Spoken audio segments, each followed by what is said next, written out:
எப்படி சமாளிக்கிறார் OPS, Sasikala, TTV Dinakaran இந்த மாதிரி டாப் லீடர்ஸும் வெளியில போயிட்டு தனி கட்சி அதிருப்தி மாற்று கட்சின்னு போயிட்டாங்க. செகண்ட் லெவல் லீடர்ஸும் அதிருப்தியில இருக்கிறாங்க.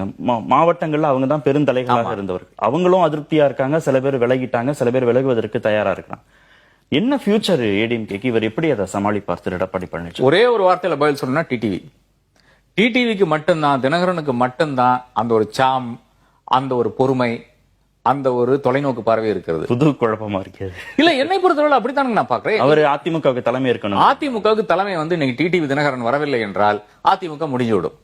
சசிகலானால முடியாது, அந்த அளவுக்கு முடியாது. அவர்கள் ஒண்ணு வயசாயிட்டு விட்டது, ரெண்டாவது அவர்கள் ஒரு கட்டமைப்பு இருந்தது அவங்களுக்கு. அந்த கட்டமைப்பை ஒருங்கிணைத்து நன்றாக சென்றார்கள். இவ்வளவுதான் சசிகலானுடைய ரோலா இருக்கும். செங்கோட்டையன் வரமாட்டாரு. செங்கோட்டையனுக்கு அவ்வளவு பெரிய ஆர்கனைசேஷன் எபிலிட்டி எல்லாம் ஒன்றும் கிடையாது. இவர்கள் டிடிவி பண்ண பல விஷயங்கள், டிடிவி ட்ரெஷரா இருந்தவர், ஜெயலலிதா அம்மாவோட இருக்கின்ற சமயத்தில் ட்ரெஷரா இருந்தவர். அப்ப அவருக்கு தெரியும் எங்க காசு இருக்கு, என்னெல்லாம் செய்ய முடியும் என்றெல்லாம் தெரியும்.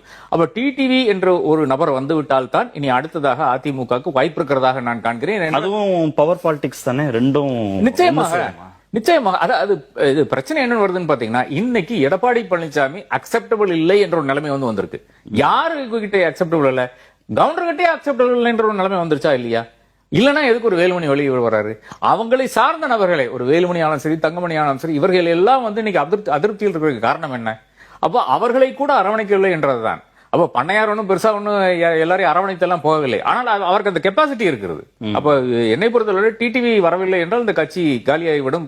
கம்ப்ளீட் கூடாரமே காலியாகிவிடும். கொஞ்சம் உடைச்சு பேசணும்னா சமூக ரீதியாகவே பிரச்சனை வந்துடாதா? ரொம்ப நாள், பல வருடங்கள் சசிகலா போன்றவர்கள் தான் செல்வாக்கா இருந்தாங்க. ஆமா, முக்குளத்தோர் சமூகத்திட்ட தான் இந்த கட்சி இருந்துச்சு. ஆமா, அப்படின்னு சொல்லி தானே கொங்கு வேளார் சமூகத்திட்ட வரும்போது அதுக்கு வேற ஒரு அக்செப்டன்ஸ் வந்துச்சு. கரெக்ட். இப்போ திரு டிடிவி தினகரன் மீண்டும் தலையெடுக்கிறாரு அப்படின்னா அங்க ஒரு அக்செப்டன்ஸ் வந்துருமா?